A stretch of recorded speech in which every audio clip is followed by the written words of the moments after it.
이주성의 꿈꾸는 다락방 파트 2 생생하게 꿈꾸면 이루어진다. 가장 중요한 것은 원하는 것을 얻은 자신의 모습을 생생하게 그리는 것이다. 1. 세계 최고의 부자들이 전하는 부의 비결. 이런 가정을 해보자. 당신의 소중한 친구가 중병에 걸렸다. 그리고 당신에게 다음 4명의 의사 중 1명을 선택할 권리가 주어졌다. 신의 최고의 전문의. 2. 돈의 최고의 전문의. 3. 한국 최고의 전문의. 4. 세계 최고의 전문의. 당신의 넷 중 누구를 선택하겠는가? 여기서 또 하나의 가정을 해보라. 당신에게 또 하나의 선택권이 주어졌다. 이번에는 두 의사 중 1명을 고를 수 있다. 둘 다 세계 최고의 실력을 가졌다. 첫 번째 의사는 수술 기계 같은 사람이다. 그에게 실력은 있지만 사랑은 없다. 돈이 없는 환자는 쳐다보지도 않는다. 그는 오직 거액을 지불하는 환자만 치료한다. 두 번째 의사는 성자 같은 사람이다. 그에겐 실력과 사랑이 있다. 돈에는 관심이 없다. 가난한 사람은 무료로 치료해주고 심지어는 생활비를 보조해주기까지도 한다. 그는 21세기의 슈바이처라 불리는 사람이다. 당신은 둘 중 누구에게 친구를 맡기겠는가? 다시 이런 가정을 해보자. 당신의 소중한 친구가 부자가 되고 싶어하고 당신은 그에게 다음 4명 중 1명을 소개해 줄 수 있다. 당신은 누구를 소개해 주겠는가? 1. 신의 최고의 부자. 2. 돈의 최고의 부자. 3. 한국 최고의 부자. 4. 세계 최고의 부자. 아마도 당연히 세계 최고의 부자를 소개해 줄 것이다. 자, 그러면 이번에도 또 다른 가정을 해보자. 당신은 그에게 세계 최고의 부자 중 1명을 스승으로 소개해 줄 수 있다.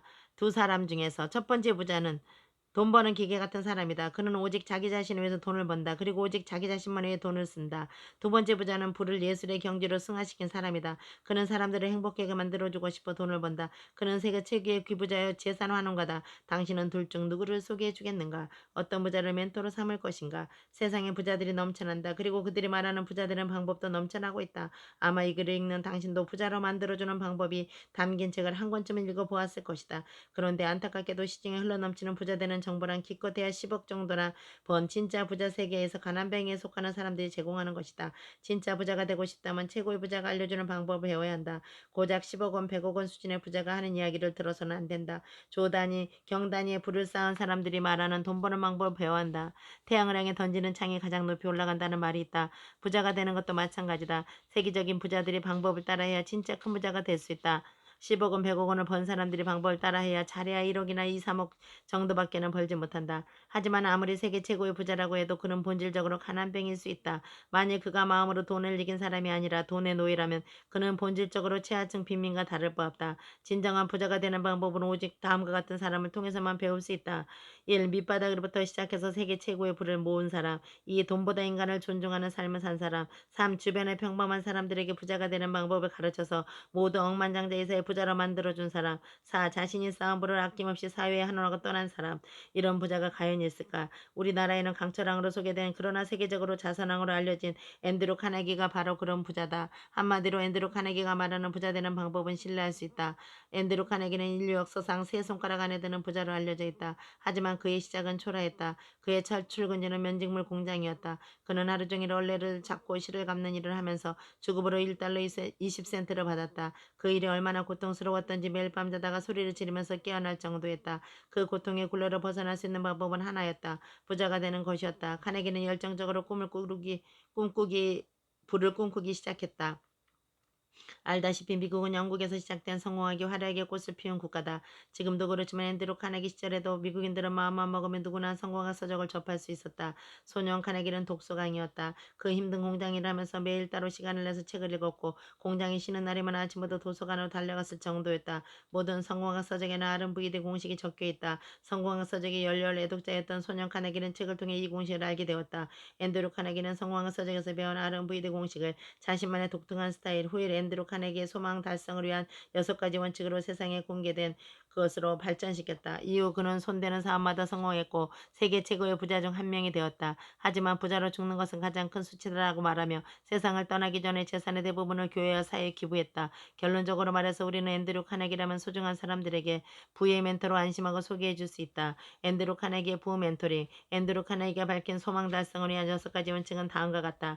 1. 원하는 돈의 액수를 명확하게 정한다. 2. 그 돈을 얻기 위해서 무엇을 할 것인가를 결정한다. 3. 그 돈이 내 손에 들어오는 날짜를 날짜를 분명하게 정한다. 그 돈을 벌기 위한 상세한 계획을 세우고 즉시 행동에 들어간다. 5. 위의 네 가지 원칙을 종이에 적는다. 6. 종이에 적은 것을 매일 두 차례 아침에 일어났을 때와 밤에 잠들기 전에 큰 소리로 읽는다. 가장 중요한 것은 원하는 금액의 돈을 원하는 날짜에 이미 얻은 자신의 모습을 생생하게 그리는 것이다. 조금 황당할 것이다. 나도 처음에 이 원칙을 접했을 때 적잖이 당황스러웠다. 이건 완전 코끼리를 냉장고에 집어넣는 방법과 흡사하지 않은가. 1. 코끼리를 구한다. 2. 냉장고 문을 연다. 3. 코끼리를 넣는다. 4. 냉장고 문을 닫는다. 1. 얻고 싶은 돈의 액수를 쓴다. 2. 얻고 싶은 날짜를 쓴다. 3. 종이에 적힌 것을 큰 소리 읽는다. 4. 돈이 생긴다. 이렇게 해서 부자가 될 수 있다면 누구나 다 부자가 되겠다고 비아냥거렸던 기억이 있다. 이 원칙을 최초로 접했던 20살 무렵 그 철없는 시절에는 말이다. 앤드류 카네기 시대의 사람들도 나와 비슷한 심정이었나 보다. 카네기는 허덕이는 사람들이 부자가 되었으면 좋겠다는 선한 마음에 자신이 정립한 부자 되는 방법을 세상에 공개했다. 그러나 세상 사람들은 그것을 비웃고 신뢰하지 않았다. 20여 명의 사람들을 제외하고는 주로 카네기의 친인척이었던 그들은 카네기 원칙을 무시하지 않았다. 그들은 심히 진지하게 받아들일 수밖에 없었다. 그들은 카네기가 이 원칙을 하루도 빼내지 않고 실천해서 마침내 세계 최고의 부자가 되는 과정을 바로 옆에서 지켜보았기 때문이다. 그들은 카네기 원칙을 열정적으로 실천했고 오래지 않아 모두 억만장자가 되었다. 사고가 불을 부른다. 앤드루 카네기는 포기할지 모르는 사람이다. 그는 객관적인 방법으로 사람들을 설득하기로 마음을 먹었다. 그는 나폴레온 힐이라는 신문기자를 초대해서 다음과 같은 제안을 했다. 미국에서 자수성가한 대표적인 부자들이 내가 실천한 원칙을 사용해서 성공하고 또 부자가 되었다는 사실을 밝혀주시오. 시간이 얼마 걸리든 비용이 얼마가 들든 상관없어. 나폴레온 힐은 이 제안을 받아들였다. 그리고 조사를 시작했다. 이 지독한 신문기자는 놀랍게도 미국의 자수성가한 성공자들을 대상으로 무려 20년 넘게 조사를 벌였다. 그리고 마침내 그 결과를 세상에 알렸다. 그중 부자가 되는 방법에 대해서만 말하겠다. 나폴레온 힐은 이렇게 결론지었다. 사고라는 것은 하나의 물체다. 사람의 사고가 불을 부른다. 나폴레온 힐의 연구에 의해서 객관성을 검증받은 앤드루 카네기의 부자 되는 방법을 발표되자마자 미국 전역으로 들불처럼 퍼져나갔고 셀 수 없이 많은 억만장자를 탄생시켰다. 이 성공론은 오늘날에도 그의 정신적 제자들에 의해서 미국 전역에서 학습되고 있으며 대학에서도 정식 과목으로 채택되고 있다.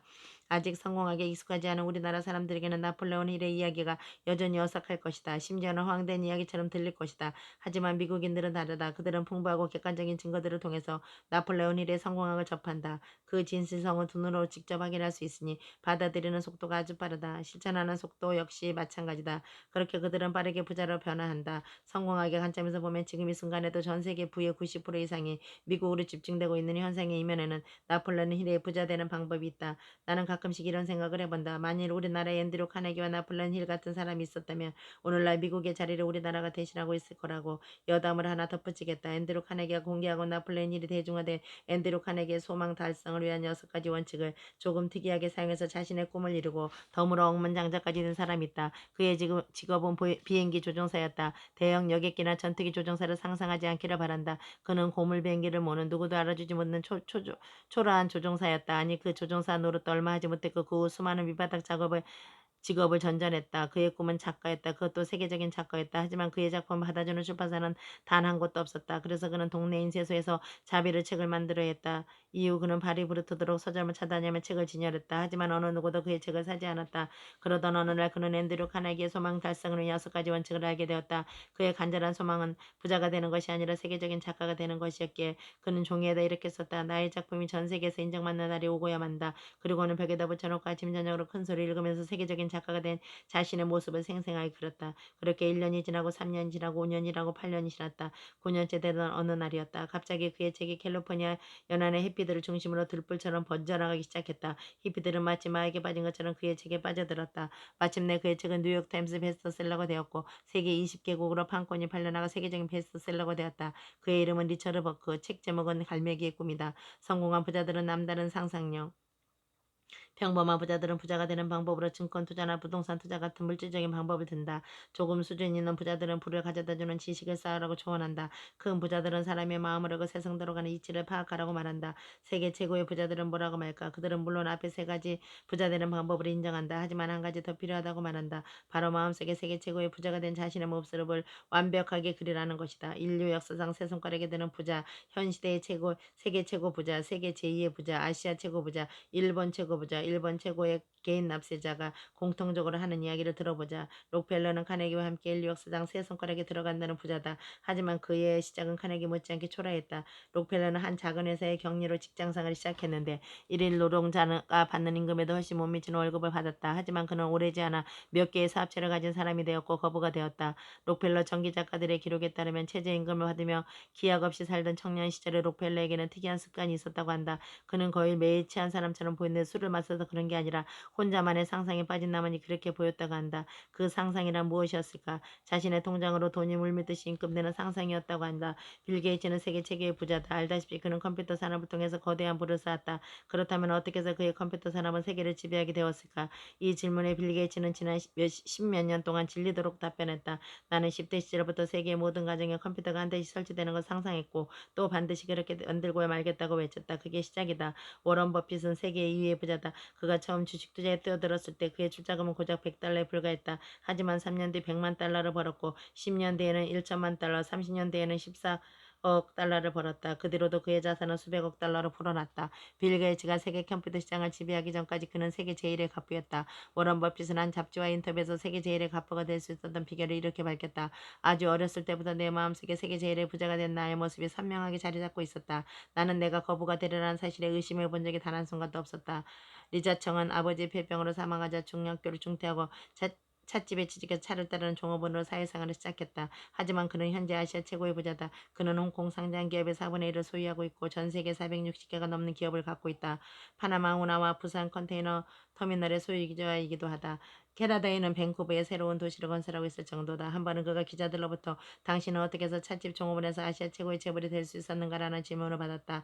리다청은 이렇게 대답했다. 나는 언제나 최고의 부자가 된 나 자신을 상상했다. 비결이라면 그것뿐이다. 참고로 덧붙이면 리다청은 지금도 잠자리에 들기 전 다음날 업무를 완벽하게 수행하는 자신의 모습을 생생하게 꿈꾼다고 한다. 손정희는 일본 최고의 부자다. 지금은 동양의 빌 게이츠라 불리지만 처음 사업을 시작할 때는 참으로 불행했다. 정식 직원에 채용할 돈이 없어 아르바이트생 2명을 데리고 사무실을 열어야 했으니 말이다. 더군다나 그중 한 명은 월급을 못 받을 것 같은 불안감에 한 달도 못해서 그만두었다.